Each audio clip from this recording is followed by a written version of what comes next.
Curveball hit hard out in the left field. It's in there for a base hit. Horton may have a shot at Brock. Here comes the throw. Don Ward lets it go, and he runs over three, and they got it.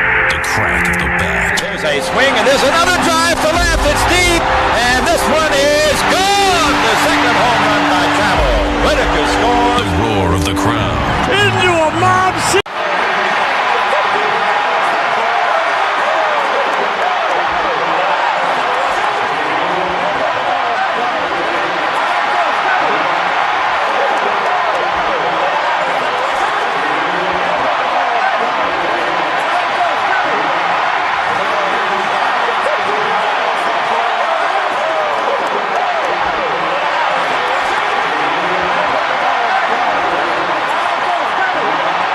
A lot of fans and collectors will look at the T206 set as the more famous of the sets that were produced in the early part of the 20th century, and certainly they would carry more financial value. But when you talk to collectors, some will tell you that these T205s are actually more physically attractive. They're maybe the most physically attractive cards produced prior to World War II.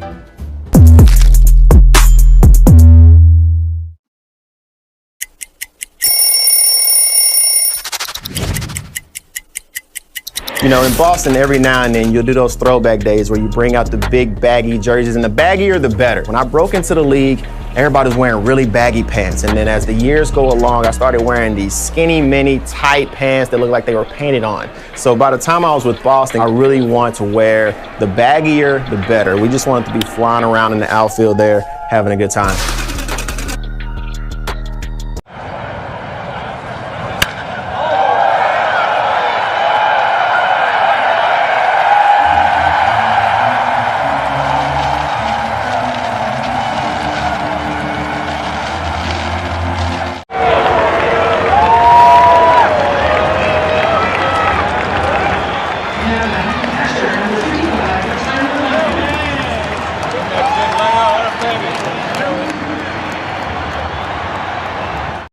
What else is going to happen today? Henderson's bat goes flying into the stands on a strikeout.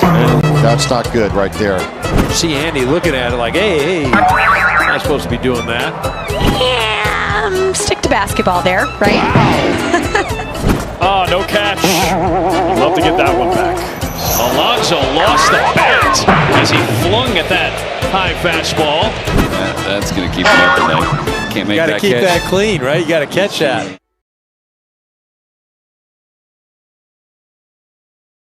Real-time information to make changes to reduce your usage. And our rebates put real money back into your pocket.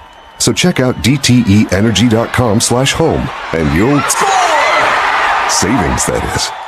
DTE. This is your sign to get a large 2-topping Crazy Crust pizza for $6.99 when you order online from Little Caesars. It's fate that you're hearing about this delicious crust sprinkled with Parmesan. And the universe wants you to know there's over a dozen toppings to choose from. Order online with promo code JustCrustUs to get a large 2-topping Crazy Crust pizza for $6.99 for a limited time. Little Caesars is the real deal. Pizza, pizza. Offer available for a limited time online only and at participating Little Caesars stores. Enter promo code JustCrustUs online or via the Little Caesars app at checkout. Terms and conditions apply. See our website or app for more information.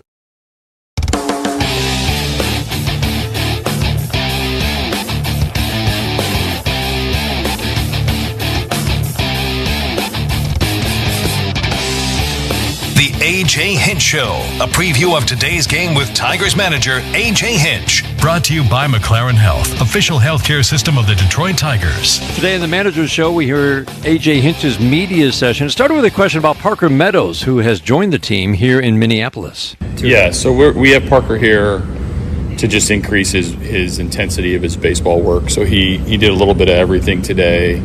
He'll do some running tests over the weekend, weather provided. But more importantly, the baseball stuff has to pick up, and we had to either send him to Lakeland or bring him with us. And I think being here with the group and with our coaches was probably best. So he'll get some good work in. He'll go back with us to Detroit, and then hopefully have an update on his next step. I know we ask you about him every time he makes a rehab start, but Alex Cobb last night, did you get any report from that? Yeah, I mean, the first inning was good, and then he keeps,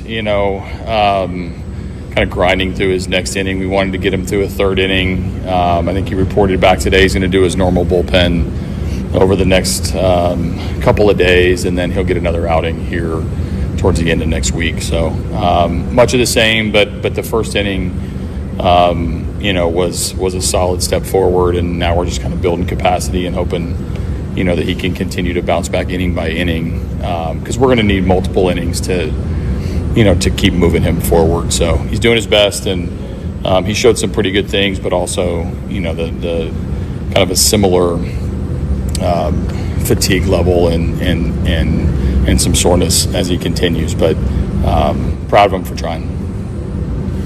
Last night when Dingler and Holton got crossed up on the timeout, like Holton didn't hear him at all. I don't think I've ever seen that. That looked like somebody might have got drilled with one there. Well, he had gear on, and he's a catcher.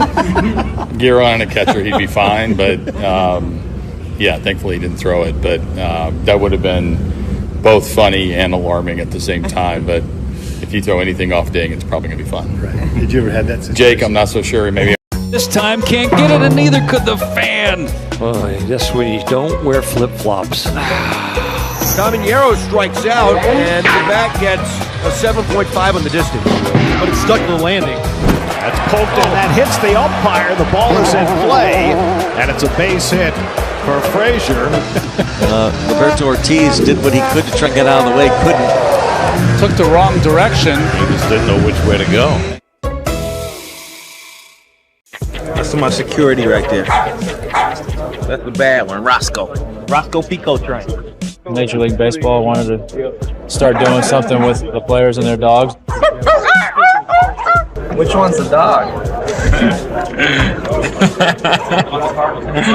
I was undecided on whether to do a dog card or not, but my wife pushed me in the back and she wanted a famous dog, so she told me to do it.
St. Louis Cardinals, one of the cleanest jerseys in the game. I've always felt that way. And, the birds on the bat, just an iconic logo. I mean, Plus Wallside's exclusive, no interest, extended financing with no down payment. Call 1-800-521-7800 or go to wallside.com.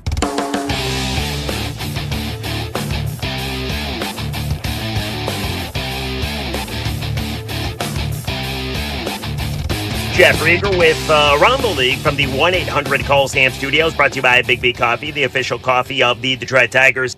The city of brotherly love is one of the best sports cities in this country. Nobody's going to argue with that. And with a crazy, rabid, passionate sports town comes your fair share of overreaction and freak out. And if things continue the way they have for the Phillies, we're not too far away from a Philly freakout. Philly, after losing a series to the Reds, made the trip to our nation's capital to take on one of the worst teams in baseball, the Nats, and things did not go well. Down 2-1, bottom of the seventh inning, Jose Tena stepped to the plate looking for a Nats moment. Urquhart has struck out Tena the 2 times they have faced each other. That's a base hit to left center. DeYoung scores. Here comes Adams. Top for the first time tonight. Nationals win the game 3-2. That's a 2-game winning streak for Washington, who is now 23 games under 500. And then there's the Phillies, who saw their skid reach 3 straight, and it's been a power outage for Philly, who have not scored over 4 runs a game in their last 6. And with that potent lineup, that's kind of hard to believe. Philly, by the way, still with a 5-game lead in the NL East over the Mets for first place, but if they keep losing, you gotta believe the Philly freakout by the fan base will be well underway. So without further ado, snap on your time goggles and prepare to zoom 1,000 years into the future. The D-backs are still the D-backs, though now they're represented by a robotic techno-snake, and the Cubs have embraced their future amongst the stars, now being represented by Ursa Major. Minneapolis was the first to establish relations with our extraterrestrial friends. The Rays are the cosmic rays flying through space in their devil ray-shaped spacecraft.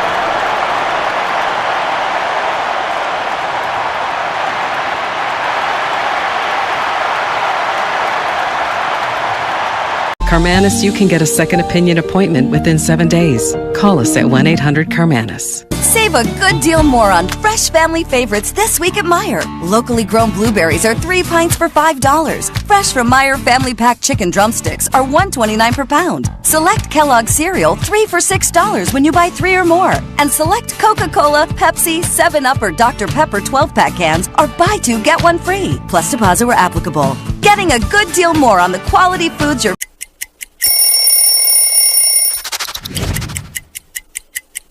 There's so much history right here, and when I put it on and it's so light, it just feels just right. It feels just right. I mean, look at this.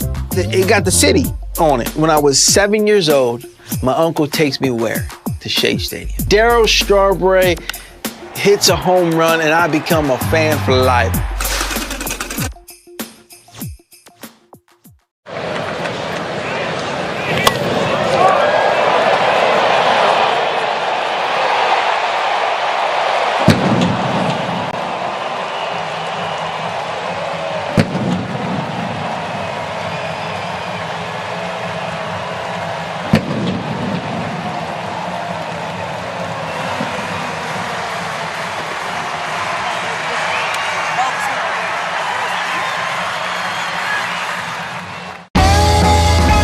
Gosh, we've gone to Sea Dogs games since we were kids. I've been coming to see the Sea Dogs for the last 30 years. Great experience. Everybody here is just bends over backwards to help people out and wish the world was like it is right here at the ballpark. We've always wanted to be more than just a baseball team. We want to be strong, active, contributing members of the community. And I think that effort is seen by the people and the fans, and they want to support that effort.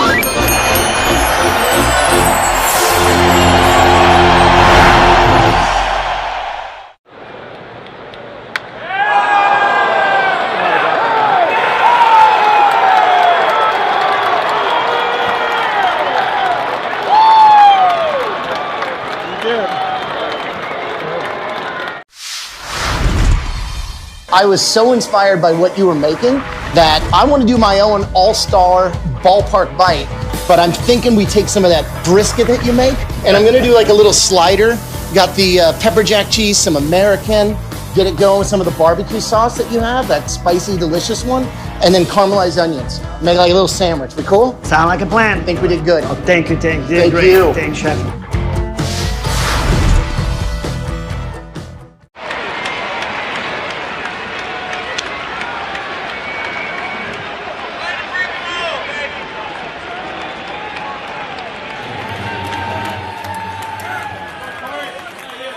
surprising with the matchup, like left on right. And Joey was like, hey, kind of looked at me and said, hey, watch for the bunt. And I was like, good call, because I wasn't totally thinking bunt there.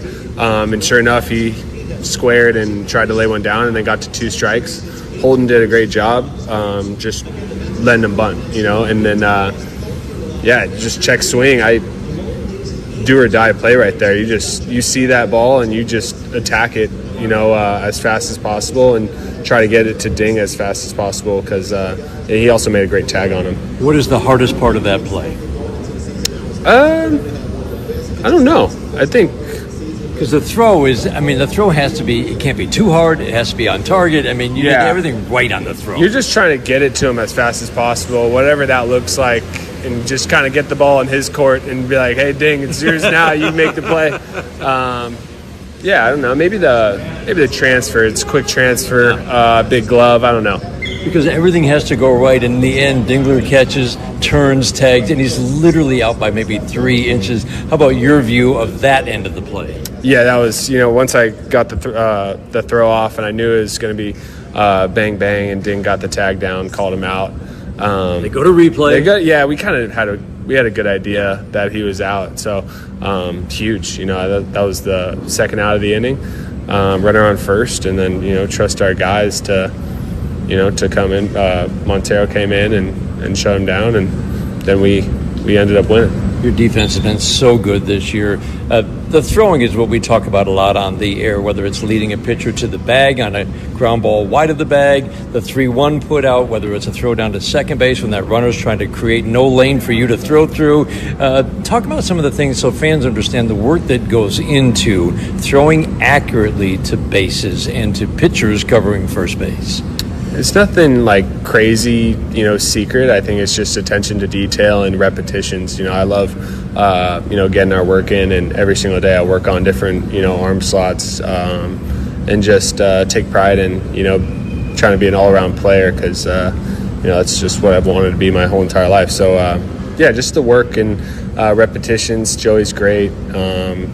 He's always pushing us to get that extra work in too. So, it's pretty easy to get extra work with him. Joey's never going to let you skip a day, is he? No days off. But you work on this stuff in the off season as well. I think you told me you hire a local kid and just covering first base again and again and again. Yeah, exactly. Like whoever's in town, whoever's at the field, I'll just be like, hey, just hopefully it's a pitcher so they can work on, catching the ball and tagging the bag. But I'm just, hey, we're just going to treat it like conditioning. We're just going to, I'm going to go to 50 different spots around first base, and I'm going to throw it to you from every single arm angle and every single, type of.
Tigers make a play with Spencer Torkelson at first base, and they're able to throw out a runner at the plate. It just feels like this has been a team that's been the masters of doing the little thing. Yeah, that's one thing too. Listen, good baseball teams that play deep in the postseason, they catch the baseball. Period. Full stop.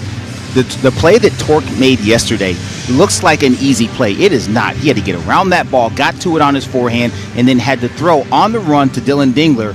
And from that distance and that arm angle, it's difficult to deliver the ball with enough pace on it to where it gets where it needs to go, obviously quickly, but not too much where you blow up Dylan Dingler and it's hard for him to handle. He did that perfectly, and then Dylan Dingler absolutely put the tag on the corner of the home plate, the third base corner of home plate, and the runner tagged himself out. Tremendous fundamental baseball play. You see this a lot. teams that play catch, this is so simple, right? You go to Little League, you go to travel ball, you go wherever you want to go, softball. If you play catch better than the other team, more often than not, you win the game. And the Tigers are really, really good at playing catch. So the Tigers and the Twins, we are hoping for game number 2 of this series against the Minnesota Twins. We will be in a holding pattern. So right now, we're just hanging out at Target Field for a couple of minutes, and then we'll send you back to the affiliates.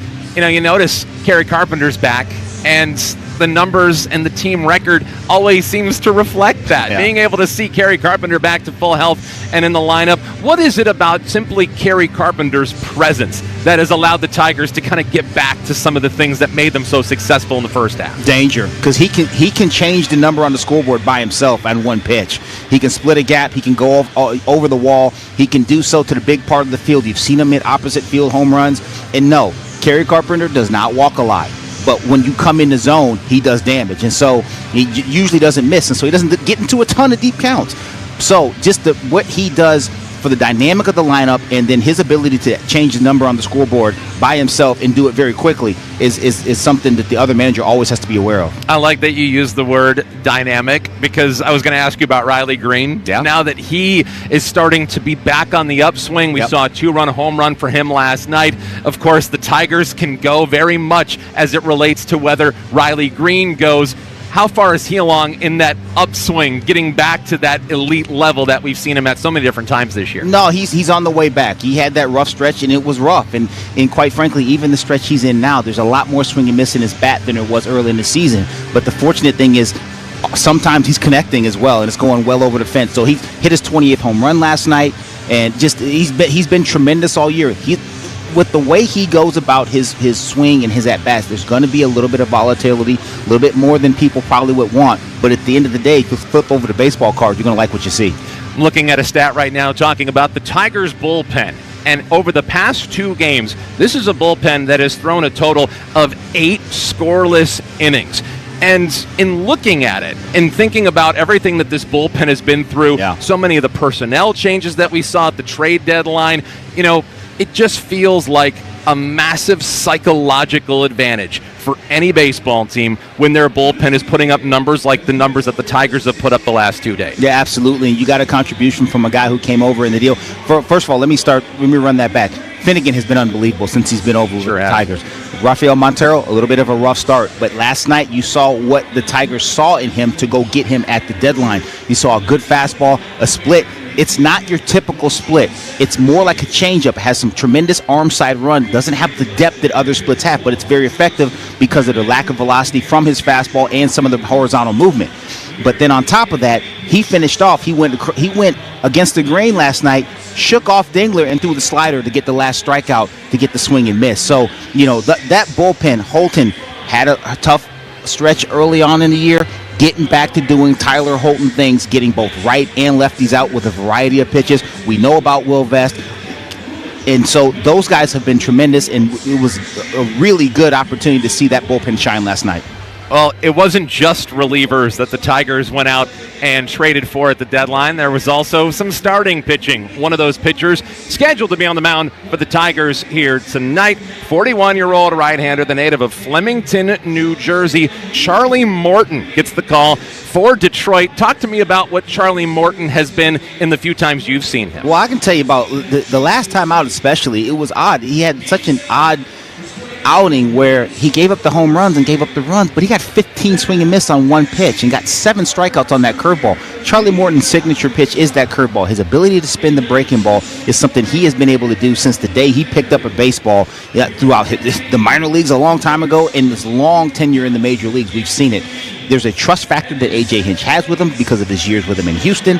He's gotten the last outs of a World Series before. And so I think some of the unevenness that we've seen thus far in Charlie Morton's starts will begin to iron out because he's a veteran guy. He's not going to shy away from any situation. He's seen all there is to see at this stage of his career in this game. And there's a trust factor that 14 has with him in that dugout. And so I'm really excited about what Charlie Morton, not just tonight, but moving forward, what he's going to mean to this rotation.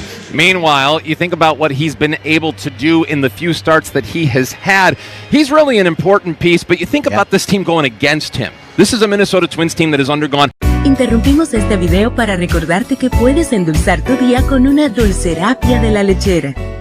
Coronamos joseando manito, trabajando no hablando, desde afuera todo se ve bonito, cuando estamos facturando. Pásale, pásale, pásale rol, pásale, pásale, pásale rol, pásale, pásale, pásale rol, pásale rol, pásale rol.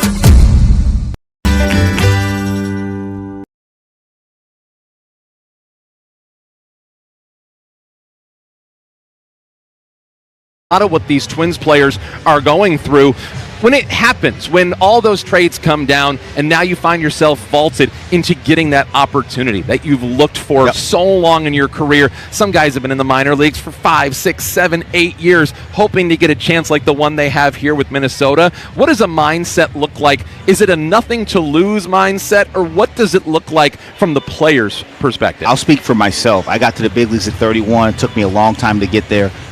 You know, I remember someone asked me in the Chicago media when I got my break with the Cubs, "Are you nervous at all?" I go, "Yeah." Am I nervous? Sure, it's a baseball game. I get nervous before all of them. But am I scared? Absolutely not. What's the worst that's going to happen? I go back to AAA. I've been there for the last 7 years. So I think you have a lot of guys in that Twins dugout that are probably having that same kind of mentality where this is an opportunity. And let's be honest, there's guys on the Tigers team as well. Bailey Horn. This team needs another left-handed pitcher. Bailey Horn wants to be the guy that every time they think of another left-handed pitcher down in AAA, I want to be that guy. And so he's got opportunity too. So I don't know that regardless of the situation where a guy comes up, I don't know that it changes, right? So I think that's probably the way that a lot of these guys are thinking. At least that's the way I thought when I was in that situation for myself. Meanwhile, speaking of hungry, the native of Moore Park, California, 25-year-old Pearson Ole gets the opportunity.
out mode, but it's hard, man. It's hard to do that, and there's nothing you can do. Mother Nature's going to do what she does, and you hope you get it going and get it. And once you get it going, you don't stop. Did you ever have one of those situations? Did you ever have one of those when your playing career, when you were getting an opportunity and you were just thinking or going, just don't rain. Just don't rain. I need to play today. How many opportunities like this come along? Oddly enough, I was getting a start with the Cubs in San Diego, and it started to rain.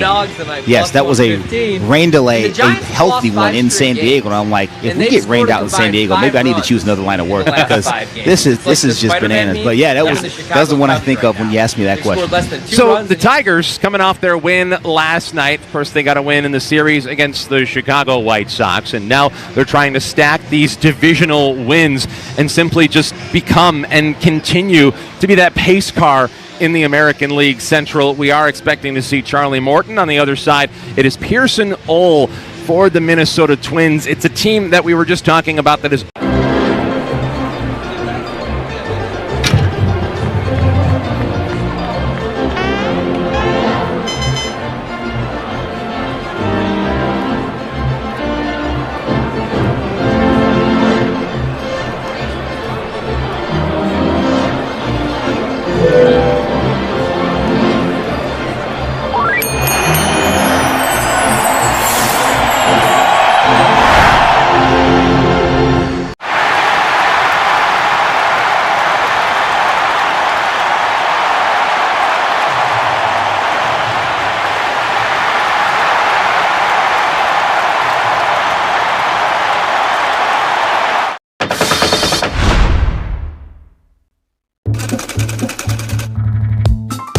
The newfangled idea of the time was night games, and teams thought that the shiny material of satin would reflect the stadium lights better. But satin comes with all kinds of issues. Despite all its drawbacks, this shiny material really does create a show-stopping jersey.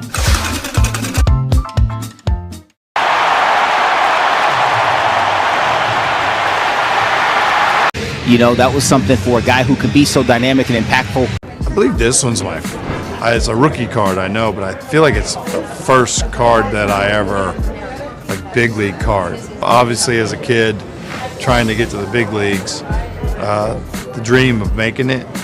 But as a kid that had cards, right, as a kid, this is like seeing your card the first time is pretty cool.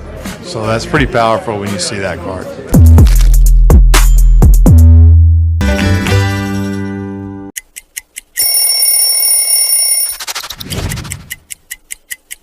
In Boston, every now and then. Behind the plate, Zach McKinstry will play shortstop and bat eighth, and Javier Baez will play center field and bat ninth. For the homestanding Minnesota Twins, leading off is the DH, Trevor Larnach. Byron Buxton will play center field this evening and bat second. Cody Clemens is out in left field, hitting third. Luke Keeschel is at second base. He'll hit fourth. The right fielder, Matt Wallner, will hit fifth. Brooks Lee gets to start again at shortstop this evening. He'll hit sixth. Royce Lewis is out in left field tonight. He'll hit seventh. Batting eighth is the first baseman, Edouard Julien, and Mickey Gasper gets the nod behind the plate for the Twins. He'll bat ninth. Meanwhile, we look at the starting pitchers. We already sort of dove in a little bit on Charlie Morton and Pearson Ole.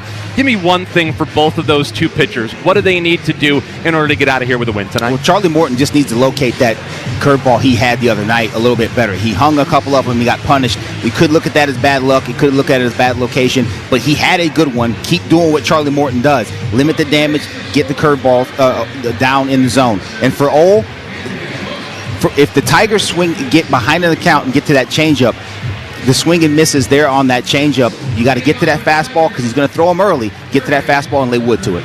Those keys to the game brought to you by Bell's Founders and Lawn Drink, proudly distributed by Rave Associates. And our pitching matchup thanks to your local Toyota dealers. For all the latest offers, go to Toyota.com. Game time weather, 72 degrees here. The temperature has plummeted thanks to the rain coming through.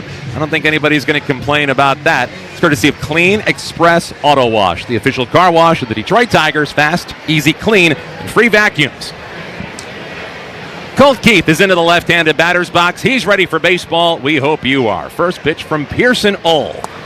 is a fastball that splits the outside corner. First strike one. We are underway at 7:36 p.m. local time. And I'm not sure how many thought we would have a delay of only 26 minutes. Next toss.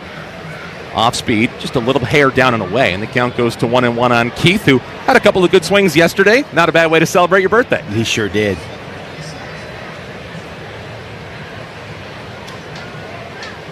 Colt Keith with 10 homers, 37 driven in this year, the 1-1. Sweeper down and in. 2 balls and 1 strike. The first pitch courtesy of McLaren Health, official health system of the Detroit Tigers. Minnesota going with their blue tops for this one, with the yellow caps. Tigers in their road grays today. The 2-1 to Keith. Smacks it right side. It's through into right field. A leadoff single for Colt Keith. Good job of Colt getting on that fastball. It was a fastball down and in. Didn't try to do too much with it. Just dropped the barrel on it, and it found the hole between the first and second baseman. It's funny. Last year, it was a slow start for Keith, but then things seemingly clicked for him. Yeah. What is he carrying over now? Because we're starting to see him heat up again. He's very comfortable. He's not chasing the power. We saw a stretch last year where he chased the power, and there's a lot of fly balls, weak fly balls to left field, and rollovers to second. Gleyber Torres' first pitch, a little bit inside. Our home plate umpire is Junior Valentine. Over at third is John Bacon. Ryan Blakeney is at second with Trip Gibson at first base tonight. The crowd has thankfully started to repopulate the seats after taking off during that heavy rainstorm. 1-0. Slaps it on the ground. That one's through. Up the middle. Into center. A base hit. Colt Keith charges around second. He's into third, and the Caps have 2 batters in. They've got 2 batters on here in the first. Yeah, nice job right there. Gleyber Torres up the middle. Again, didn't try to do too much. Took what was given. Hit the ball hard back through the middle. And you know what happens when that ball goes grass, dirt, grass for the Tigers. That's a 2-base advance. Colt Keith hit second base. Didn't think about stopping. Tigers in business here in the first and third with nobody out. I'm glad you mentioned grass, dirt, grass, because somebody recently asked me about the keyhole being gone from Detroit and from Comerica Park. And one of the things is that really does play a role. There are certainly a lot of thinking people that go into trying to find a way to get the physics of the baseball to go into whether it be a true hop or up the middle. First pitch, Carpenter. Ground ball towards second. It's bobbled by the second baseman, Keishel. Everybody's safe, and in to score comes Colt Keith. It looked like a double play. Instead, it's a 1-0 Tigers lead in the first. Yeah, he was trying to make that power feed where you shuffle it with a back, kind of a toss with your backhand towards second base. He was a little far away from that, and that put him in a bad position. Hits off the heel of his glove. Colt Keith in. Torres the second. Kerry Carpenter's on first with the error. Still nobody out. Grass, dirt, grass. It's a very wet grass right now. How does that change anything? Well, you have to be aware of it. The ball's going to get on you a little bit quicker, and then you have to be sure of your handling once you get it. Here's Riley Green, first pitch. A little bit low, off speed, 1 ball, no strike. Especially considering the thought of trying to make that quick flip. Yep. It's probably a wet baseball, and it's probably not the truest of hops in a situation like that. Yeah, it can be. It can be difficult for sure. Riley Green, 269 this year at the plate with 28 home runs. His 1-0. Floats outside. Fastball makes it 2 balls and no strikes on the Tigers' all-star outfielder. 89 runs batted in. And is a team high for Riley Green. He was 1 for 4 with a home run last night and 2 more driven in. Righty against the lefty. The 2-0 to Riley Green. Floats it high in the air towards left. It's playable. The left fielder, Cody Clemens, is there. Makes the catch, and there's one away as the former Tiger puts it away out in left field. Yeah, that's one Riley definitely wants back. That was a fastball middle at 93. You can see him kind of shake his head as he's running that ball out down towards first base. 1 out in the inning on the fly out to left. Well, he didn't miss the one he had yesterday when he slammed that 28th home run of the season. Now he's hoping that Spencer Torkelson can pick him up. First pitch. A little down and in. 1 ball and no strikes on Torque, who decided to adventure to the foul pole out in left field during that series in Chicago. Now with 26 home runs this year. Holds the bat very still over his right shoulder. Righty-righty matchup, and the 1-0 pitch to Torkelson. Nips the bottom of the zone. Up with the right hand goes our home plate umpire and Valentine. The count 1-1 strike. That zone at the bottom is going to be very important for especially with that changeup. He'll throw the changeup off of that, strike the ball. Here's the 1-1 pitch to Torkelson. Outside edge, called a strike. 1-2 strikes the count. Torkelson hitting .240 this year. He's got some RBIs as well. He's now up to 66. You can start to hear this Twins crowd that is now filed in starting to make a little noise, trying to see if they can limit the Tigers here, who already have a 1-0 lead. Here's the 1-2 pitch from Hull to Torkelson.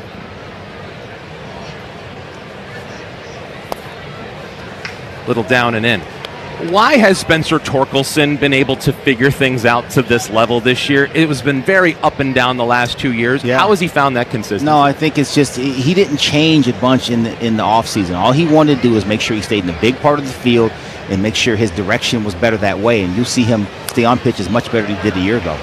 2-2 is a foul at the plate. 2 strikes. You know, it wasn't a massive adjustment. He retooled the swing, or he really didn't. He changed the setup just a touch, wanted to be a little bit more athletic, and wanted to make sure that his approach stayed in the big part of the field. When I say the big part of the field, it doesn't mean hit line drives right back through the middle. It means right center field to left center field, and he's done that all year long. Count is even. Here's the set from Pearson Hull and the 2-2 toss. Instead is a look back to second, and Torres is back. They have on the video board that Torkelson broke the retired number plaque of Joe Mauer here in 2023 with a foul ball, and it reads at the end, "We're over it." They have some interesting things that go up on that video board here. 2-2, another foul back of the net. Well, thankfully, we start to now see a little bit of sun trying to break through some of the clouds. It was about as gray as it could possibly be when we started. And thankfully, it started to peek through, and we may just be able to get in this one tonight. 2-2. Another foul back down and to our right. 2 strikes. Tigers with a 1-0 lead after the error by the second baseman Keishel.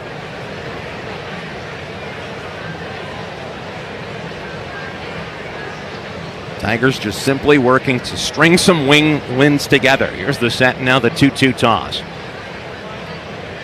On the way. Another foul. And you know, it feels like, kind of like what we're seeing right here, the at-bats have just gotten better this season from Spencer Torkelson. Without question, the at-bat quality leads to the production.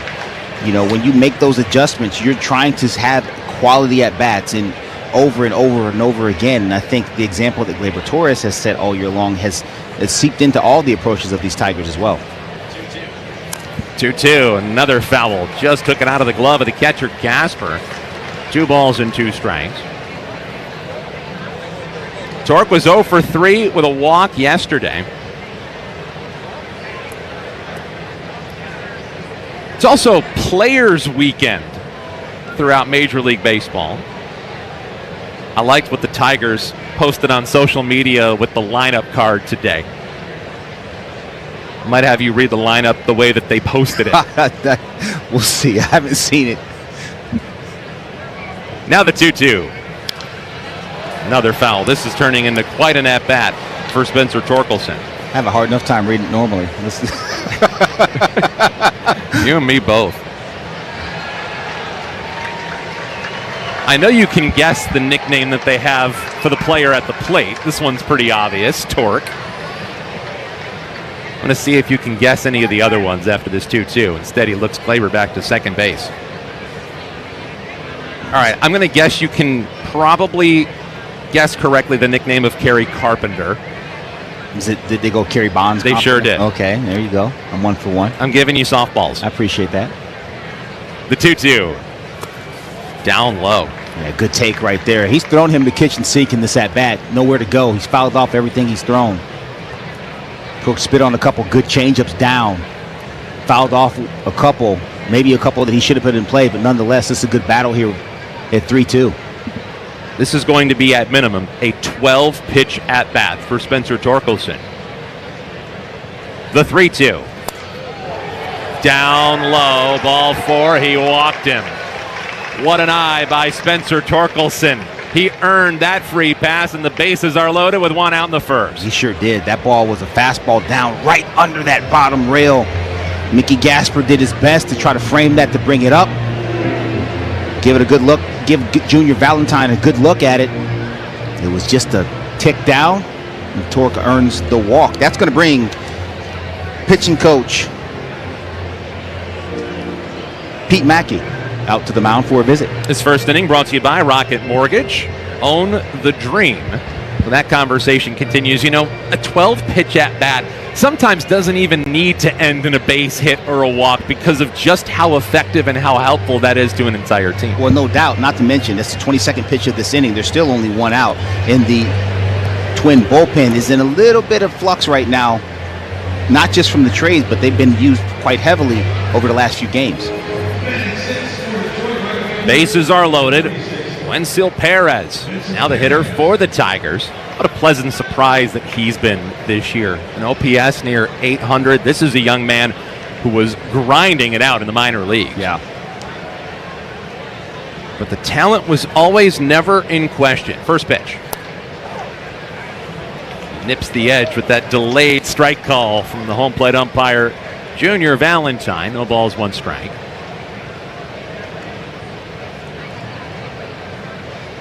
Perez, a switch hitter, batting left-handed. Here's his 0-1. Sends it off the top edge of the netting as it bounces right back to Valentine, the home plate umpire. I'll take that.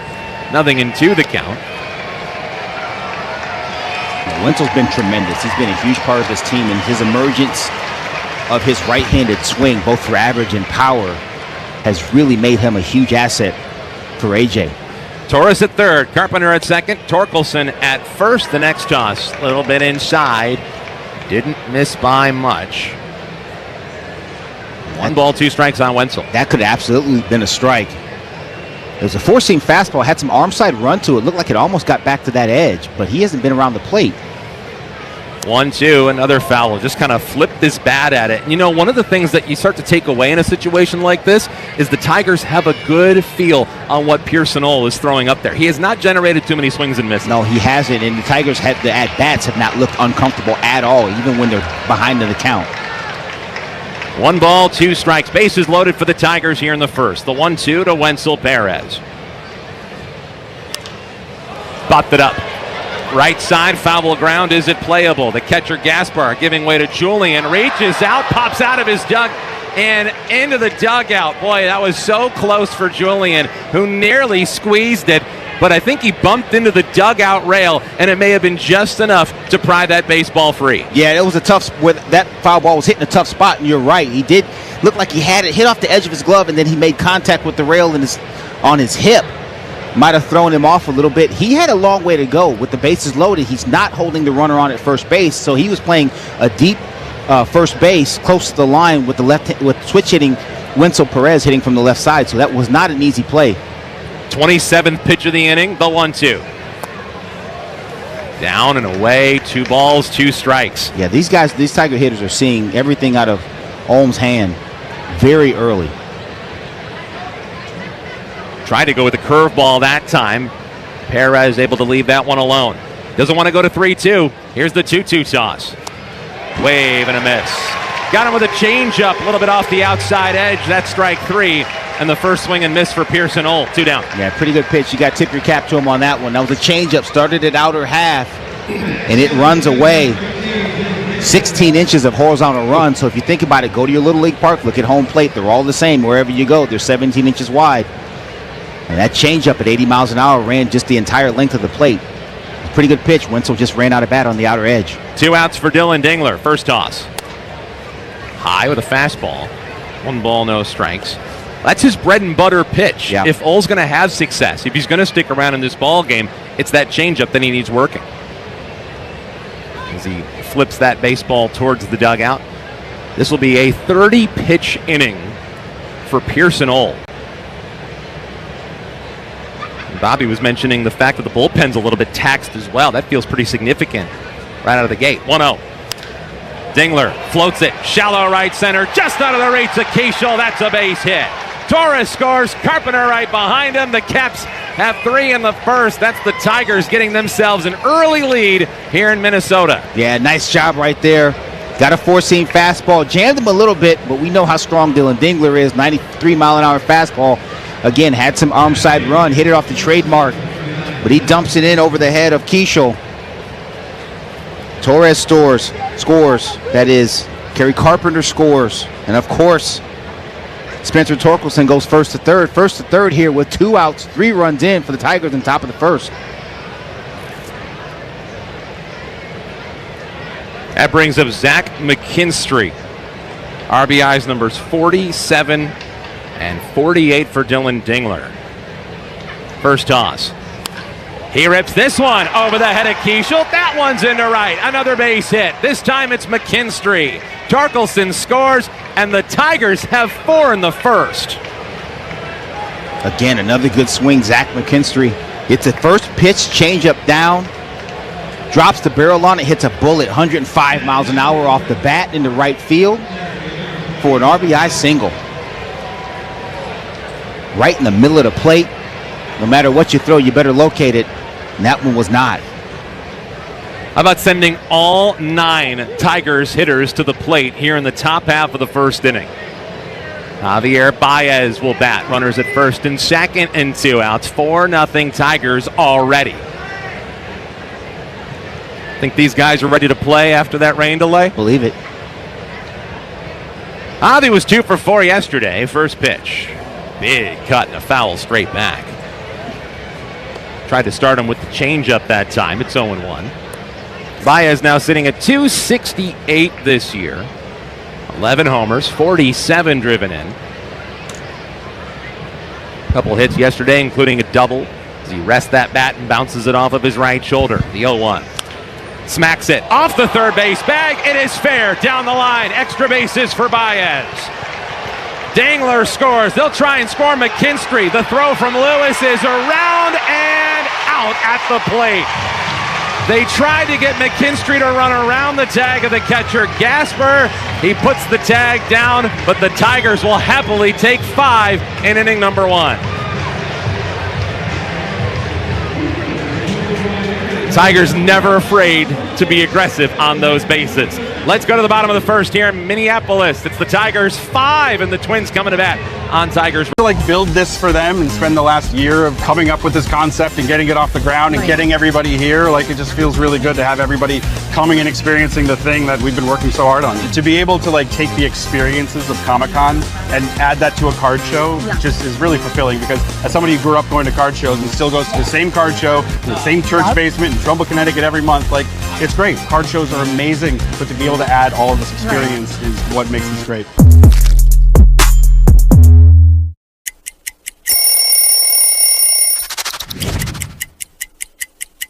St. Louis Cardinals, one of the cleanest jerseys in the game. I've always felt that way. And, you know, the birds on the bat, just an iconic logo. I mean, look how rich that yellowish gold is in the bat. You know, all the stitching with the birds. I've just always thought it's one of the best looks in the game. 35 is the number I wore in my Major League debut. I actually think this might be the jersey from my Major League debut. So that was 2010, May 29th.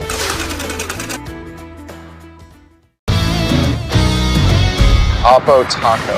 I'm going to guess it's an opposite field, upper deck, maybe something like a... Yeah, home run to the opposite field. You got it.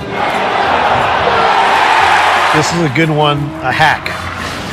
I don't know. I mean, is it the same as like the layman's term hack, like a bad chef? You've guessed correctly. Okay. Someone's a hack, you know, someone that's just nailing it in. Yeah. They're not putting their heart into it.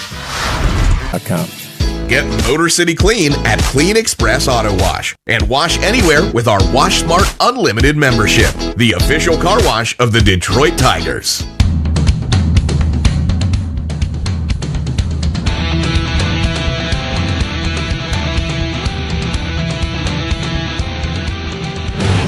Bottom of the first inning, the Tigers 5, the Minnesota Twins coming to bat. Home half of the frame brought to you by Northville Lumber, the official lumber yard of the Detroit Tigers radio network. Charlie Morton think he's okay with being staked to a 5-run lead. Trevor Larnach leads us off. First pitch right down the heart of the plate for a called strike. 0-1 on Larnach. He'll start us off. It's Byron Buxton and Cody Clemens scheduled to follow. Glove high over the head, the 0-1. Rolls it over. Chopper to the second baseman, Torres. Easy flip to first in time, and there's one away. Well, we saw him induce some swings and misses in some of his starts. We certainly saw him do that in his game against the Phillies. But for Charlie Morton, it's about inducing weak contact. Yeah, it always has been. He'll get his strikeouts because that curveball is devastating. 12-6 curveball, tremendous spin on it, has been for a long time. He can also still go up with that fastball. The fastball is about 94 miles an hour, so it's not like he's soft tossing it out there. Byron Buxton's first pitch is a fastball that grabs the inner half for a strike, and it's 0-1. Yeah, Charlie Morton out there on the mound. 4-seam fastball, 2-seam fastball, curveball, change in the cutter. The main pieces of that arsenal, that 4-seam fastball, the 2-seamer, and that curveball. 0-1. Check swing. Did he go too far? Appeal says he did not. First base umpire Trip Gibson says no. 1 ball, 1 strike. Was 1 for 5 yesterday. We talked a little bit about him during the rain delay. The season he's had, 1-1. Foul tip into the glove of the catcher, Dingler. 1 ball and 2 strikes. Isn't it funny how the older that you get in this game and the more experience you get, the better idea that you can take care of your body in different and unique ways? You just learn. I mean, you learn, and you learn about more about yourself. You learn about the technology that is available to you, the advances in sports science and recovery. And so you just get a little bit smarter. You do things differently. 1-2. Slaps a high foul fly down the right field line, up and out of play. Dan, the part for me with him that is fascinating is the amount of lower body, lower leg injuries, the pulled hamstrings, the quads, the calves that he's had, but he has still maintained elite speed in this game. One of the, if not the fastest player in the game. The 1-2. Curveball swoops down and away. 2 balls and 2 strikes. Buxton has had some success against Charlie Morton in his career. 3 for 6, including a home run. Into the turn, the 2-2 toss. Slams it high in the air towards right. Should be playable. Right fielder Wenzel Perez is there. Puts it away. There's out number 2. Let's pause 10 seconds so our stations can identify themselves right here on the Detroit Tigers Radio Network.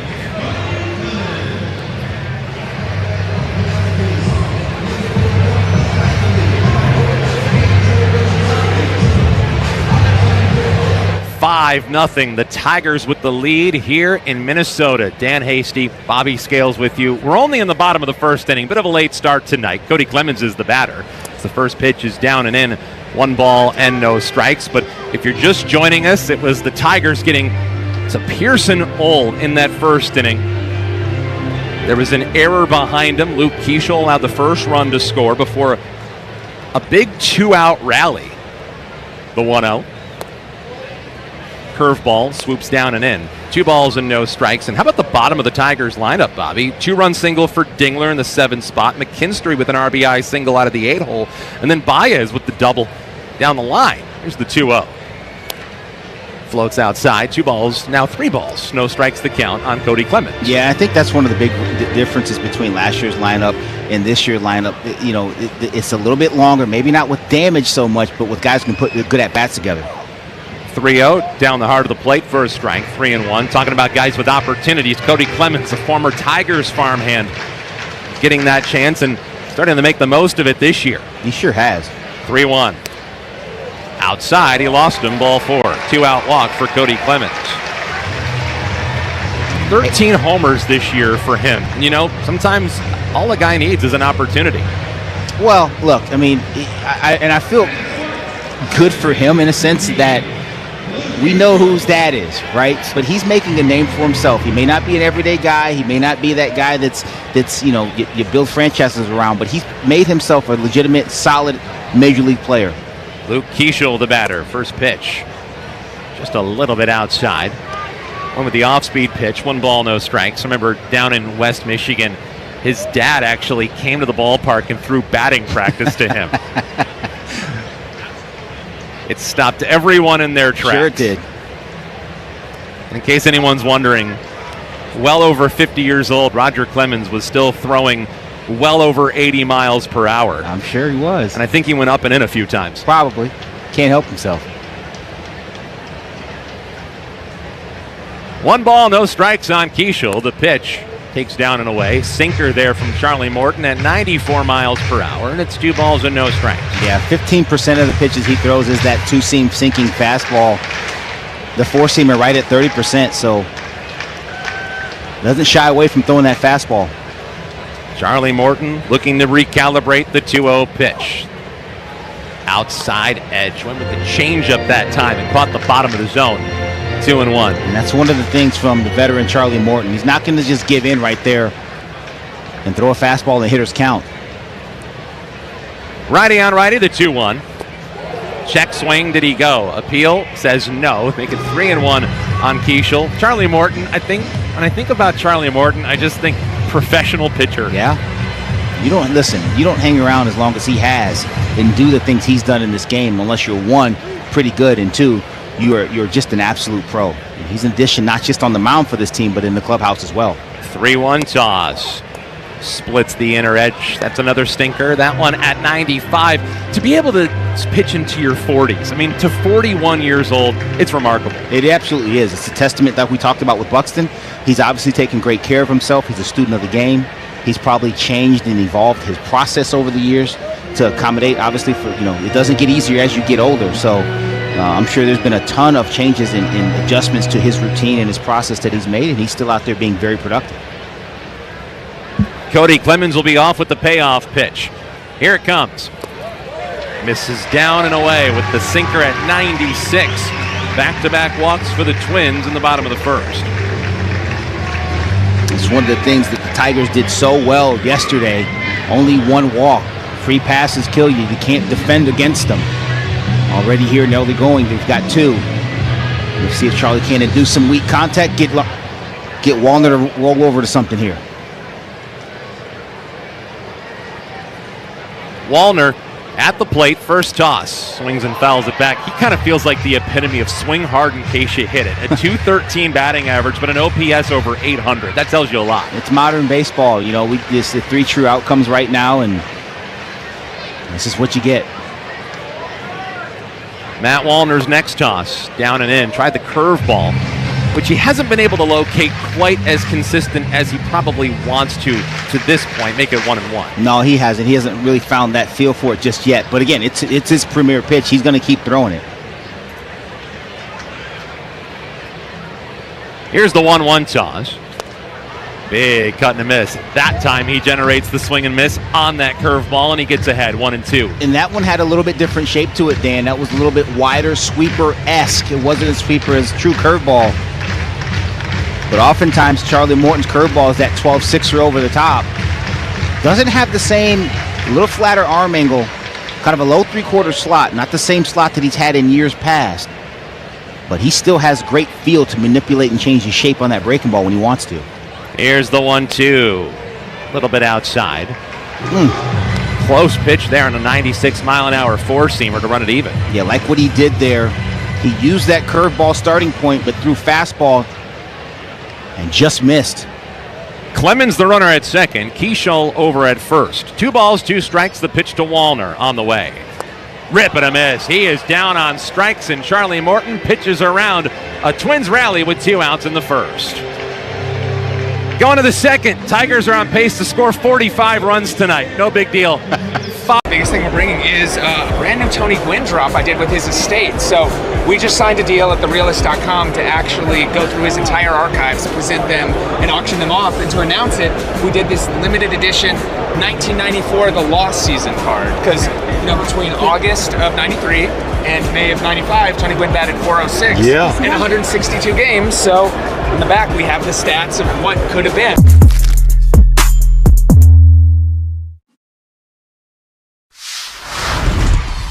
Talk to me. This is called a Crawford dog. Hamburger bun. Yes. 2 split top Angus beef hot dogs griddled on the skillet, on the plancha. Amazing. And then we do a bacon onion jam with Crawford Bach beer. Pick it up like a burger. Pick it up like a burger and you just go in, man. Let's go to town. Dude. Oh, best hot dog I've ever had. Best hot dog I've ever had. I love this, man. This is how I grew up eating hot dogs.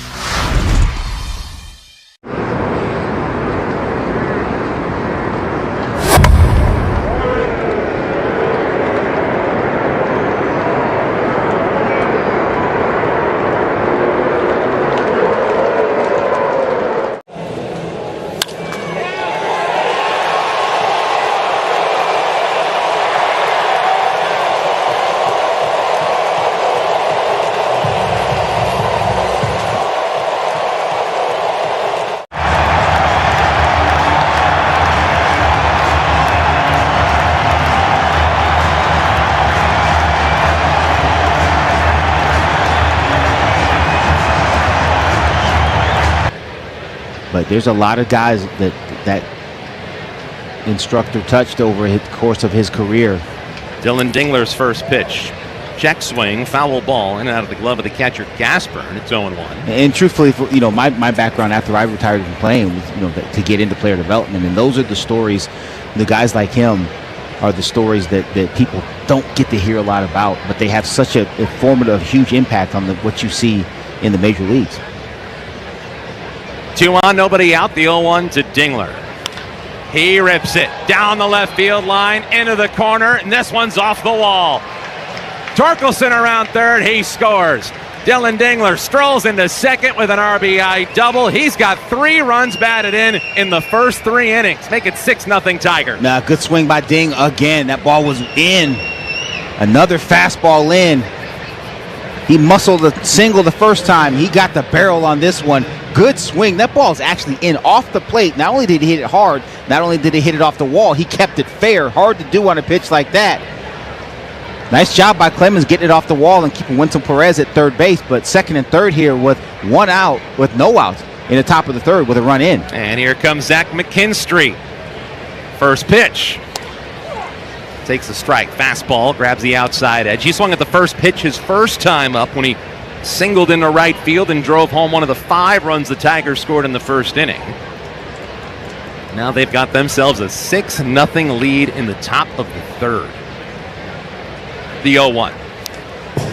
Taps a foul straight back as it bangs up against the advertisements right behind home plate. Make it 0-2. Look at the bat that he's got tonight. He's got a 2-toned bat, but it's almost like a ripple effect 2-tone bat. It's the Players Weekend bats, I think. They can have all types of different designs on the bat. 0-2, grounder towards the middle of the diamond, and Brooks Lee checks the runner Perez back to third, throws to first in time. There's 1 away. Everybody holds. 1 away for Javier Baez. Let's see. I'm going to give you another one and see if you can guess the nickname given to the Tigers player. And now it looks like we're going to get a pitching change. Looks like Rocco Baldelli is out of the dugout, so that'll have to wait. Claro, 95 años transformando tu vida a través de la conexión. Coronamos joseando manito, trabajando no hablando. Desde afuera todo se ve bonito. Cuando estamos facturando. Pásale, pásale, pásale rol. Pásale, pásale, pásale rol. Pásale, pásale, pásale rol. Pásale rol, pásale rol.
Signs, and of course, those coveted chrome rookie autos.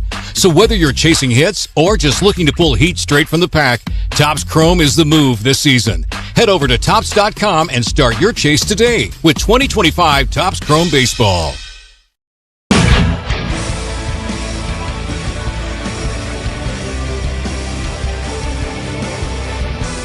Gleyber Torres, first pitch to him is a curveball that bends in for a strike. Maybe the longest delay we've seen all night from the home plate umpire, Junior Valentine. He had to wait for the ball to get picked up by the catcher, Gasper. It's Torres to lead us off.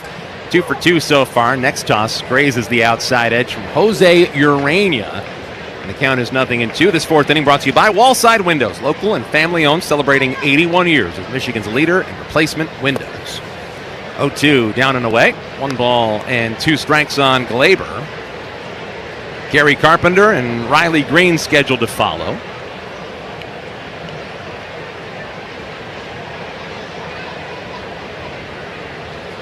From the wind, the 1-2.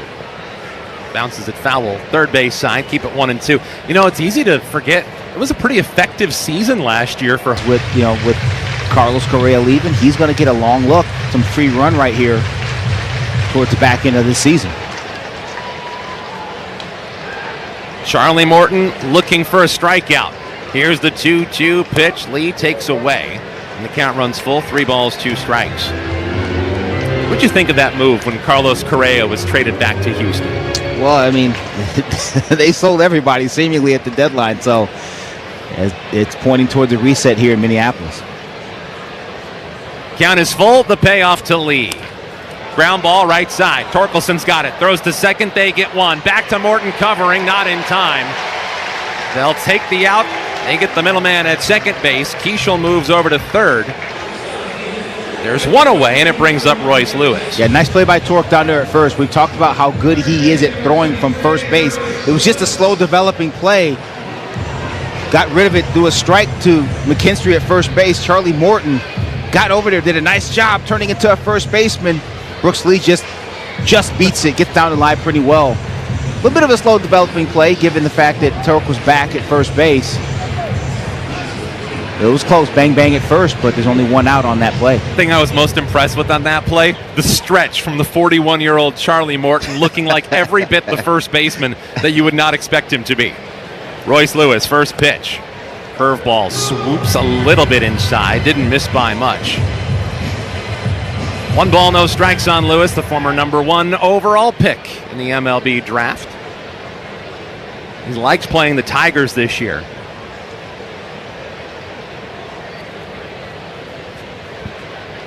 Here's the 1-0.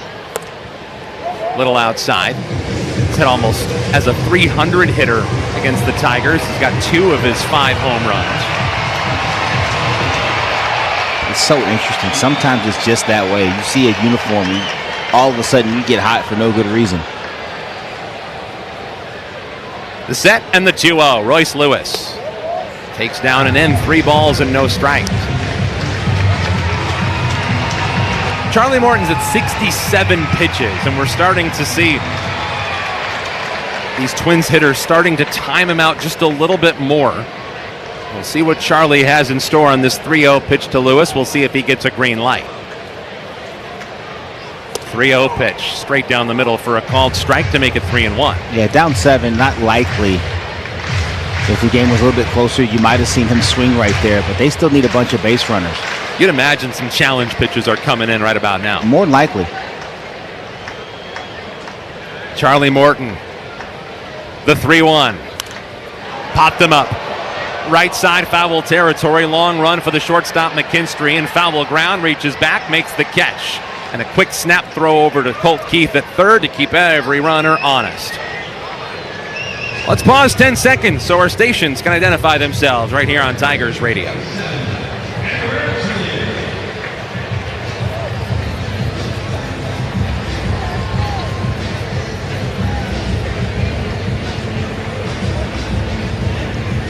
Bottom of the 4th, 7-0. Tigers on top of the Minnesota Twins. Dan Hasty, Bobby Scales, Jenny Hoynotsky back in our studios in Detroit.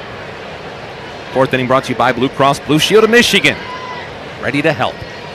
Edward Julian is the batter. First pitch, he chops it towards the first baseman, Torkelson. Flips it to Morton covering. He's got 4 scoreless innings here in Minnesota.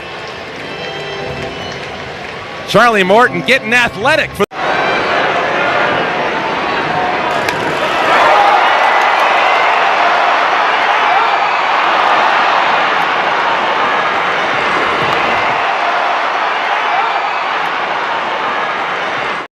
What else is going to happen today? Henderson's bat goes flying into the stands on a strikeout. That's not good right there. See Andy looking at it like, hey, not supposed to be doing that. Yeah, stick to basketball there, right? Oh, no catch. Love to get that one back. Alonso lost the bat as he flung at that high fastball. That's going to keep him up tonight. Can't make that catch. You got to keep that clean, right? You got to catch that.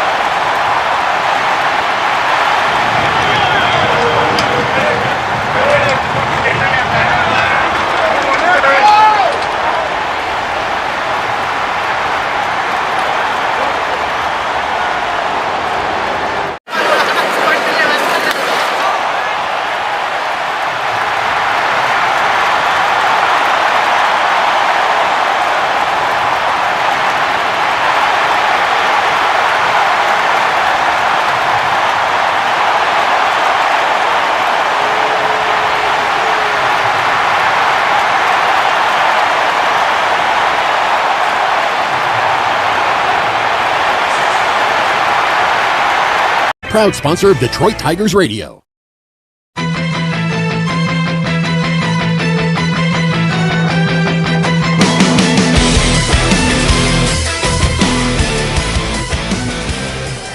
Top of the fifth, Spencer Torkelson leads us off. 7-0 Tigers. The first pitch is a breaking ball that swoops over the inner half for a strike. It's 0-1. This fifth inning brought to you by Figer Law. All we do is win. Take a look at some of the scores from other games going on around Major and Minor League Baseball. The 0-1. Torkelson blasts it high and deep towards center, but it will hang in the yard. The center fielder, Buxton, is there. Puts it away for out number 1. Yeah, good swing there. Torque just missed that. Just got under it a little bit. Off the bat, you thought it might have had a chance, but just to front of the track there in center field. One away for Wenzel Perez, who's 0 for 1 plus a walk. First pitch to him is an inside-out swing. He flares it foul third base side, and it's 0-1. All right, what do you want to hear first? Do you want to hear Tigers affiliates, or do you want to hear Major League Baseball? Let's go around the league first. Let's save the young pups for later. 0-1. Big rip and a miss by Wenzel. No balls, 2 strikes the count. It's a handful of games that went final from earlier today. The 0-2 jumps out of the way of a fastball at 97 from Urania, and it's 1-2.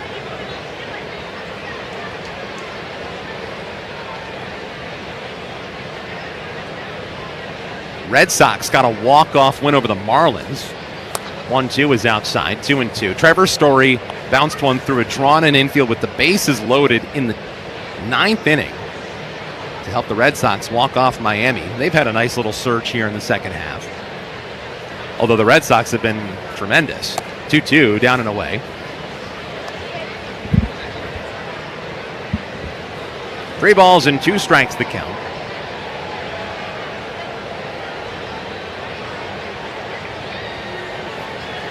Three-two. Big cut and a miss. Down goes Wenzel, and there's 2 away. Yeah, pretty good slider there from Urania. Again, talking about the difficulty with that arm angle. He can create some angles out there, that low 3/4 delivery. Starts on that third base side, crossfire, and then spins that slider. Went down and into Wenzel, couldn't catch up to it. He's retired the last 7 batters that he's faced. Yeah, he's done a nice job since coming out of that pen for the Twins. Dylan Dingler takes strike 1 on a fastball that splits the inner half.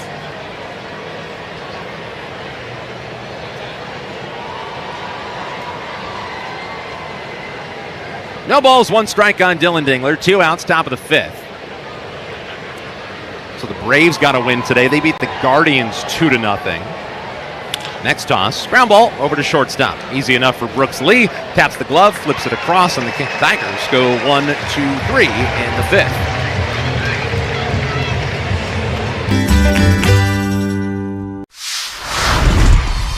Here we are, Arlington, Texas.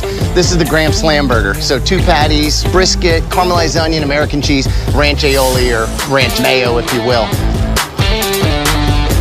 Oh yeah, we're in Texas. Yeah. It's something that you definitely want to take a picture of and just put on the gram. I took a bite of it, but it still looks dope. It's a burger that looks great, but also delicious.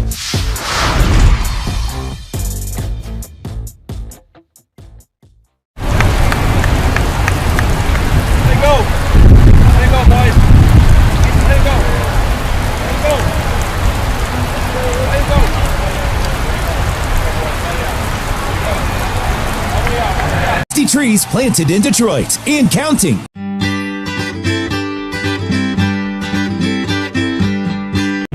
Half of inning number 5 here at Target Field. Dan Hasty, Bobby Scales with you on this Friday night. First pitch, Charlie Morton out for his 5th inning of work.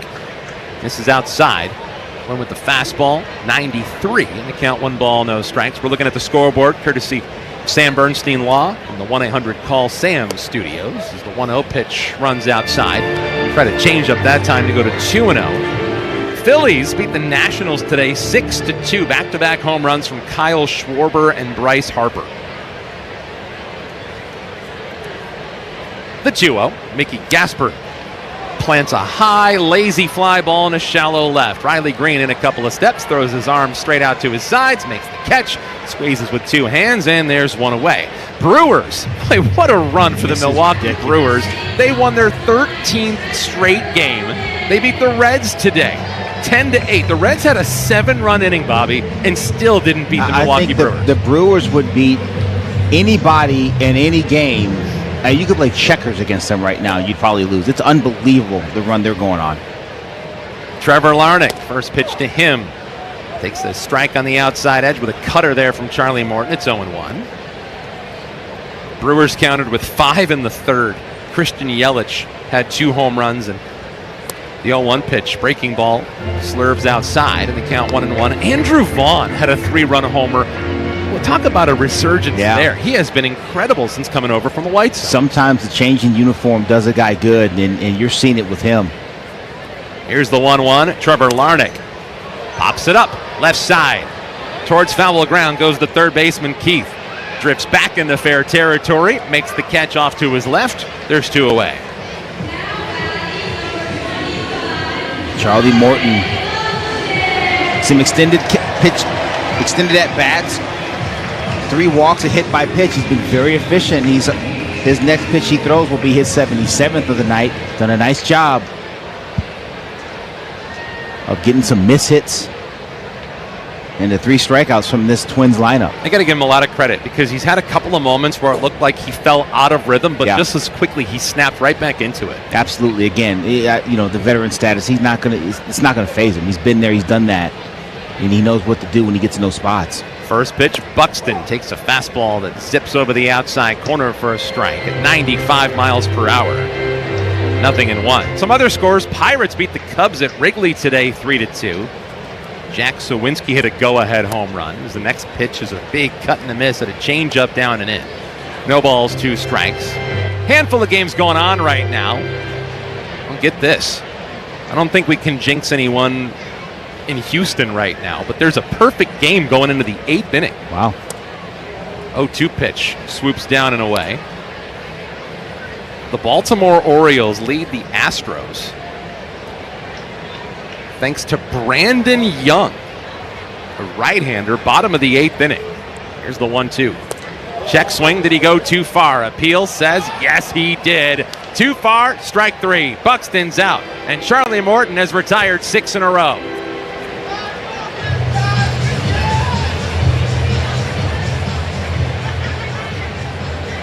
Let's go to the 6th here in Minnesota. Can we recognize the athleticism of the elite security down there? Unbelievable. I give him a 10 down. We're good. Yeah. Look at that. I mean, come on, Joe Ryan. It's all part of the experience. This is an experience tonight. Oh, look out. In between the legs of Jose Altuve, almost clipped his buddy in the on-deck circle. Hey, that'll wake you up. And Fortes is able to hang on to the foul tip. Fortes getting a little help from the love handle there.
Sixth inning in Minneapolis, 7-0. The Tigers with the lead over the Minnesota Twins. Dan Hasty, Bobby Scales with you. Tigers got 5 in the first. They've had it in cruise control ever since. Jose Urania back to work. First pitch, Zach McKinstry, the batter, takes down and away. 1 ball and no strikes to start this 6th inning, courtesy of Jack Demmer Auto Group. Experience the Demmer difference. The 1-0. McKinstry takes a breaking ball down and in. 2 balls, no strikes. So this is Players Weekend, Bobby, and we notice different bats, different attire, different cleats for these players, and the cleats worn by Zach is pretty unique. 2-0. High and tight with a fastball, 3-0. There's a young man that we have gotten to know in West Michigan over the course of this baseball season by the name of Theo Price, a 13-year-old young man who has battled and beaten cancer 2 different times this year. Wow. 3-0 pitch, dots the outside corner, 3 balls, 1 strike. And he has actually, with his family, set up a non-profit called Swings for Theo to help kids that are going through cancer treatments go see baseball games. 3-1 pitch, swing and a miss, and the count runs full. And Swings for Theo are these yellow bracelets that he has been giving out in his travels through minor league baseball. Well, tonight, McKinstry's cleats have the Swings for Theo hashtag and color. That's pretty cool. 3-2 pitch is fouled away. Keep the count even on the former CMU Chippewa, Zach McKinstry. Well, that's good stuff. I mean, I like it. These guys have an opportunity to express themselves. If they have a cause they're passionate about, they can put it on their cleats, use the different kind of bats. This is cool. 3-2 is a high pop-up into shallow right field. Matt Wallner charges in. He's there, puts it away. There's 1 up and 1 down for Javi Baez. So going back to that, he actually met West Michigan during a game down in Dayton, Ohio, back in May. And he gave out these bracelets, these wristbands. And the players were wearing them. One of the players who were wearing them, Josue Briseño, yep, the game while he was wearing this wristband, became the first player in West Michigan history since all the way back in 2006 to hit 3 home runs in a single game. Wow. Impressive. And as you could probably guess, they were all no-doubters. Here's the 1-0 toss. Scalds this one foul, third base side. 1 ball, 1 strike. He nearly had 4. He hit one off the top of the wall in his other at-bat.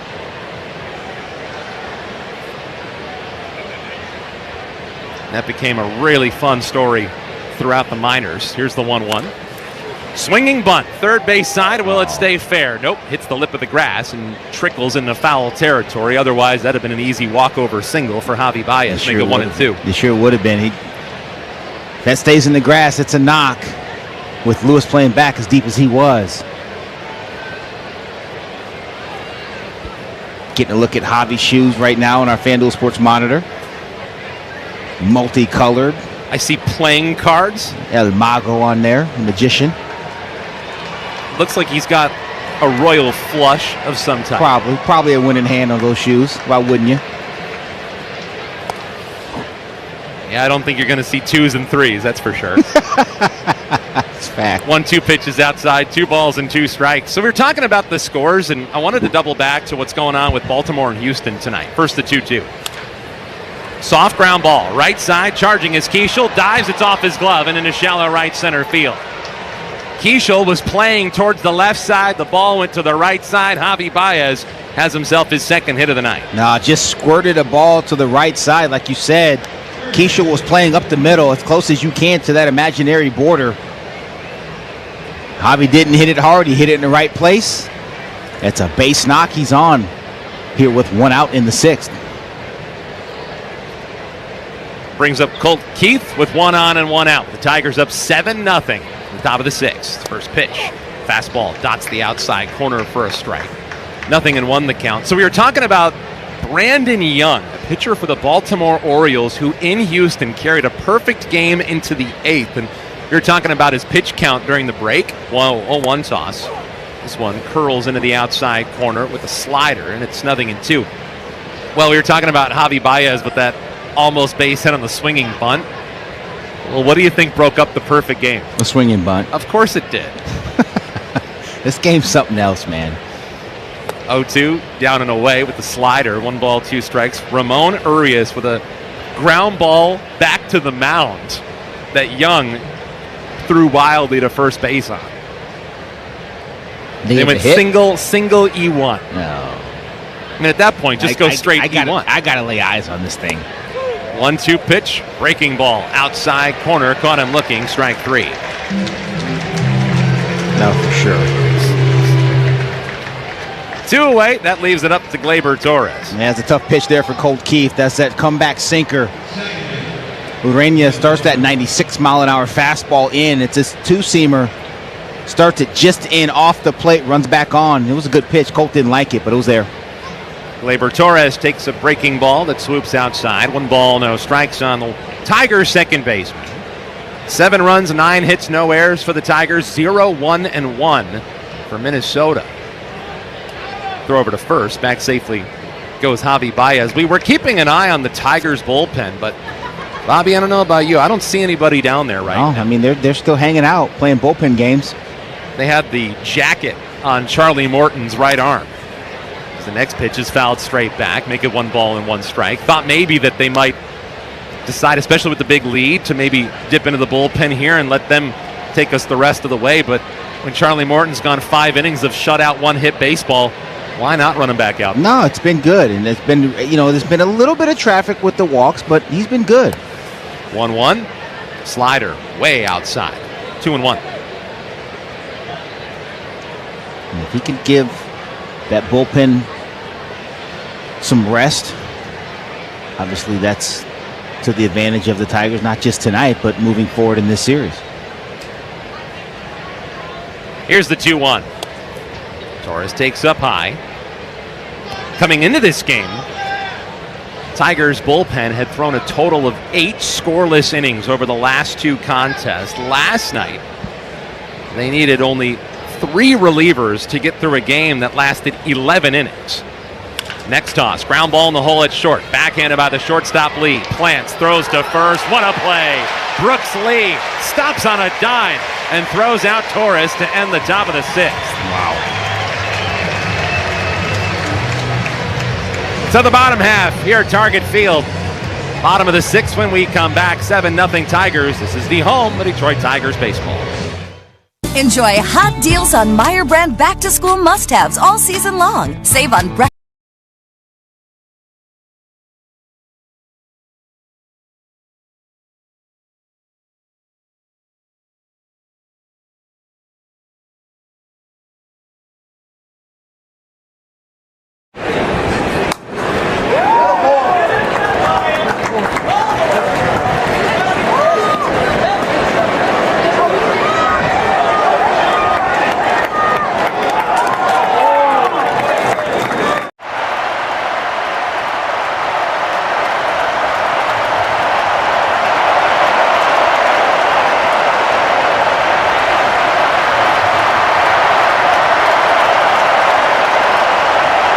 Your growth, your future starts here. Apply today at McLaren. They got 5 in the first, and they've had it in command ever since. Welcome back. Target Field is the site. The series with the Tigers and Twins rolls on. Cody Clemens, his first pitch is outside. Next one is fouled away. 1 ball, 1 strike. Right now, Charlie Morton, 82 pitches in. That pitch count courtesy of Rocket Mortgage. Own the dream.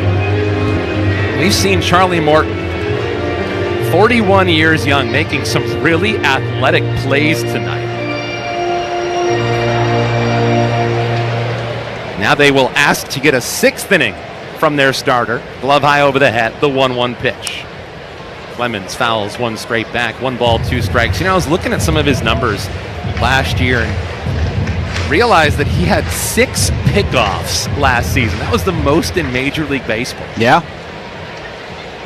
And then you see him make some of the plays he's made tonight, and you realize he's still got it.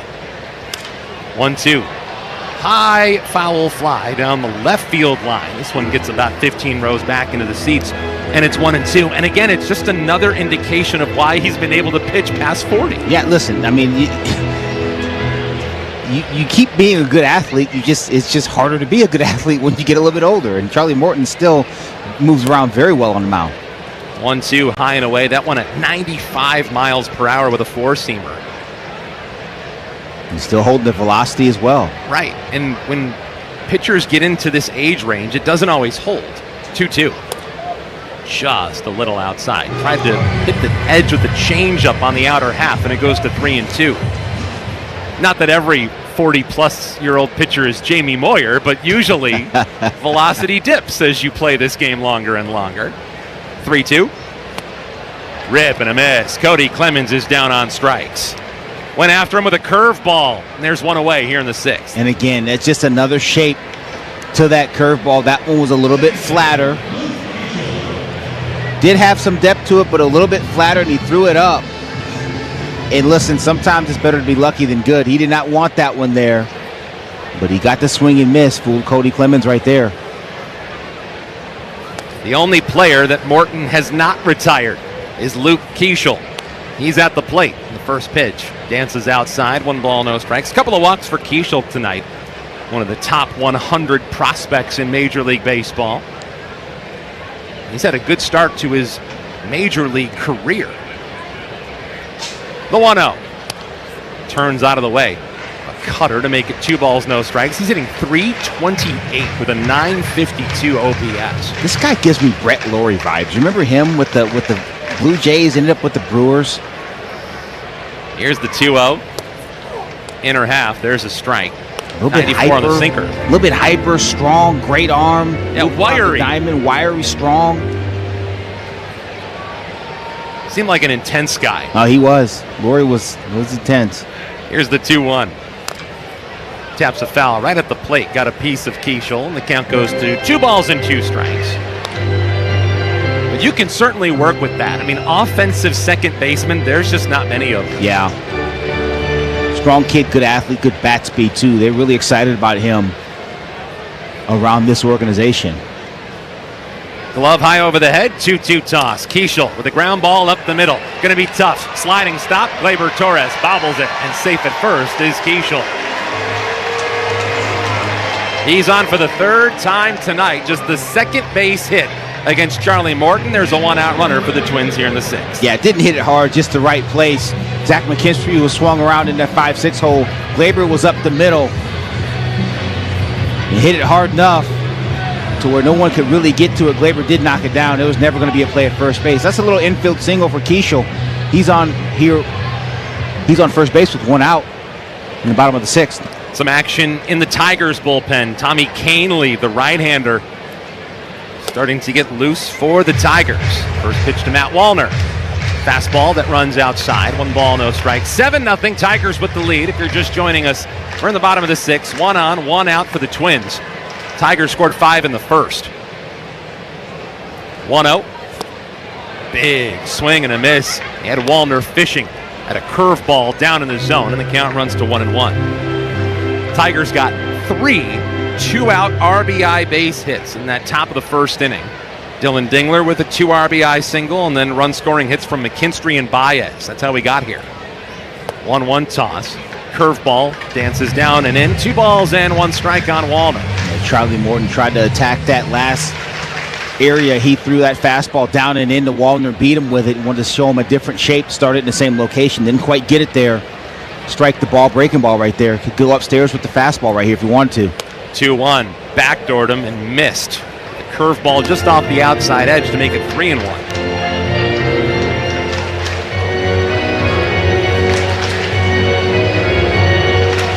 Wallner was hit by a pitch on an 0-2 delivery his last time up. Struck out in his first trip. Here's the 3-1 from Morton. Foul tip, got a piece of the catcher Dingler, and the count runs full 3-2.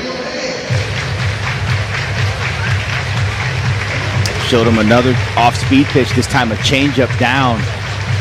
I feel like Charlie Morton does a really good job of throwing that breaking ball down, either down in the zone for a strike the ball where it starts in the zone and breaks down and in, especially to left-handed hitters, and then going away with a different shape away with that changeup, fading away, down and away from left-handed batters. He does a really...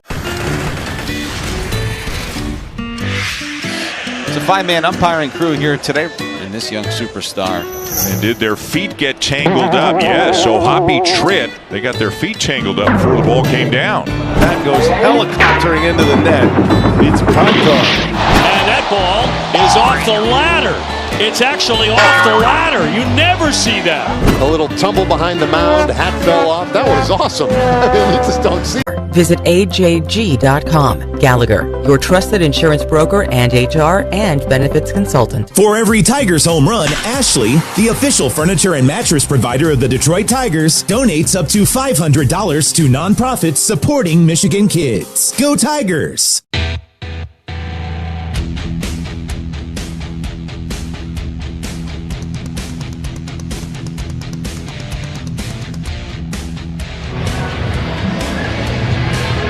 The Tigers with a 7-0 lead over the Minnesota Twins. It's been all zeros since inning number 3. Can't say enough good things about what the Tigers pitching staff has done here tonight. And now, Bailey Horn gets an opportunity as the first pitch he delivers to Matt Wallner is a sweeper. Waved on and missed for strike 1. Last call for baseball. Bottom of the 9th here at Target Field. Tigers trying to get their 3rd straight win. The 0-1 pitch, big cut and a miss at a cutter. Up in the zone, it's 0-2. Bobby, we were talking about this way back during the abbreviated rain delay. We thought it was going to be longer, if we're being honest. But Bailey Horn, he's fighting for a very important role on this team. Well, absolutely. I mean, the ability to come up here and execute from the left side, it's big to have more than just 2 lefties out there.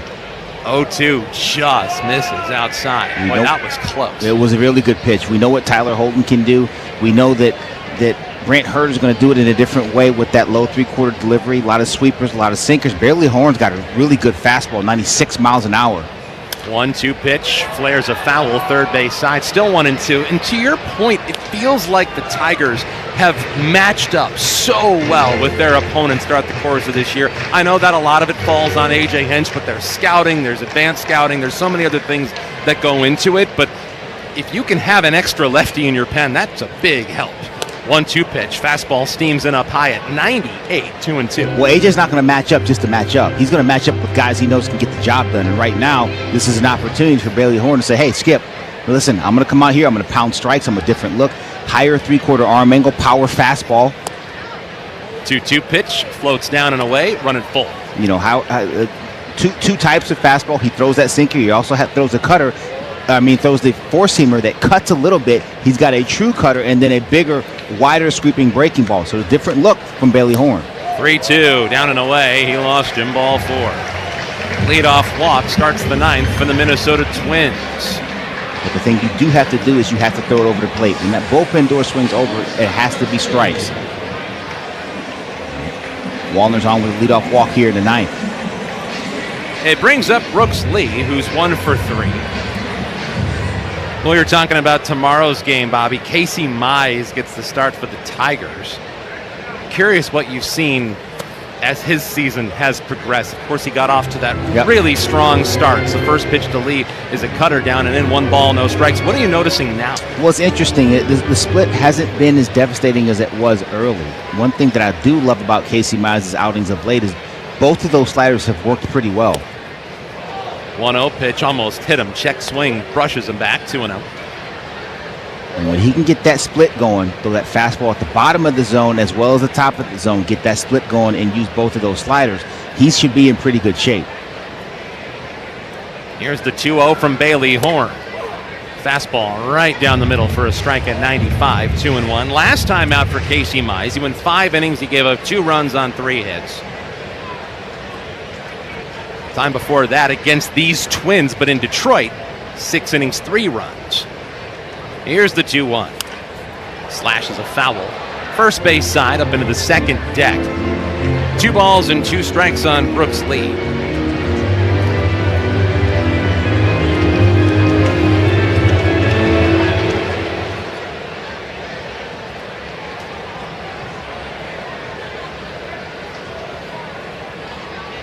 Two and 2 the count on Lee. The kick, the pitch, a little bit high. I just noticed that Brooks Lee is going with the number 2 pencil style bat tonight. I saw that. That's neat. They're doing a great job with this. Like I said, the Players Weekend, different shoes. You can, his bat literally looks like a pencil with the red eraser on top. 3-2 is down and in. Another walk. Ball 4.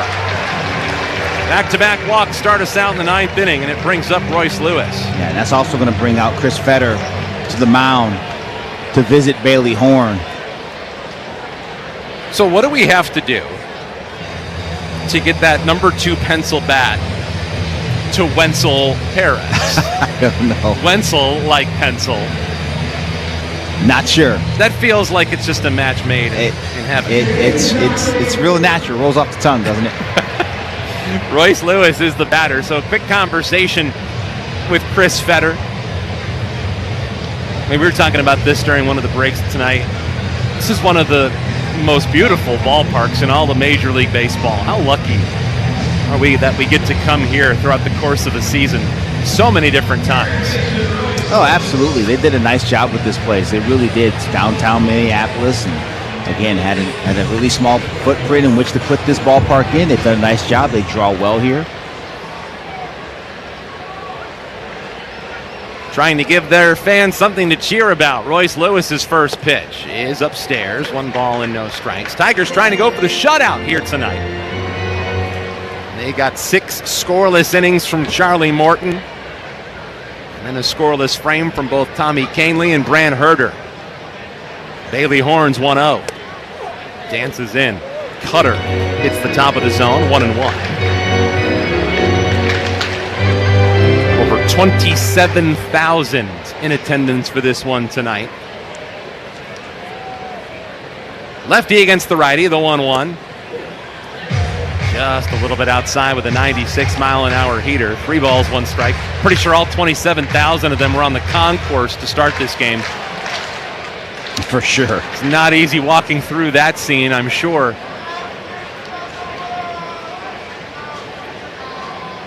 Here's the 2-1 toss. Just a hair outside. Wow. 3-1. That was close too, but again, when you walk the first 2 batters, Bobby, it's tough to get some of those close calls. Well, you got to earn your way to getting those close calls. That's correctly called. That's about a half a ball, maybe a full ball off the plate. Bailey Horn's got to get in the strike zone here. Here's the 3-1. Right down the middle. There's a strike. Run it full on Royce Lewis. 3-2 on the former number 1 overall pick. What a bizarre start we had to this game. We had what felt like the world's shortest rain delay. But about 15 minutes before first pitch, you didn't even know if we were going to play. Now the 3-2. Lewis fouls it off the mask of the catcher, Dingler, and the count stays full. And Bailey Horn just threw a challenge heater right there, right down the middle. Royce Lewis put a rip on it. Fouled it off Dingler's mask. There's not so much throwing in the Tigers bullpen as much as there is some light calisthenics. Here's the set. Now the 3-2 pitch.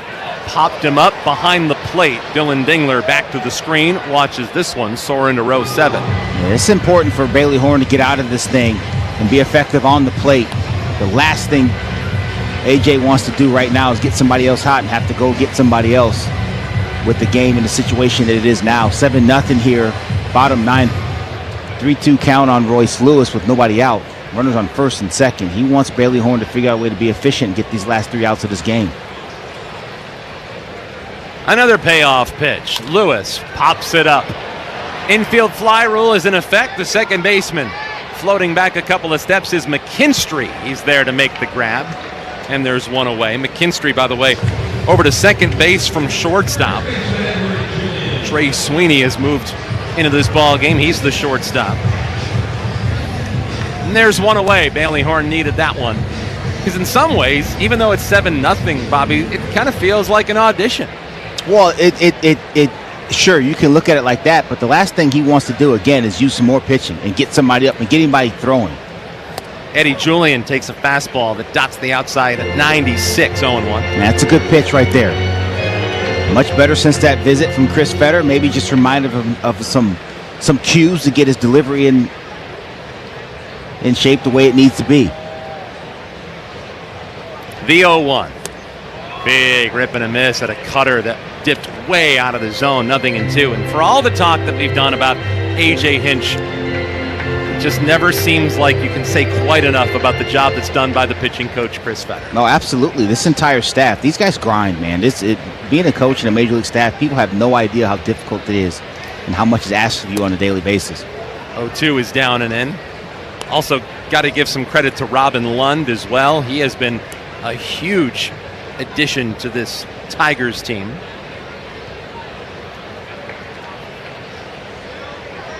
Assistant pitching coach for the Tigers. Here's the 1-2. Julian takes a fastball down and away. 2 balls and 2 strikes. 7-0 Tigers. We're in the bottom of the 9th inning in Minnesota. This has been a cruise control situation for the Tigers since their 5-run first inning. Lefty on lefty. Bailey Horns ready. 2-2 toss. Down and away. 3 balls, 2 strikes. That was the story.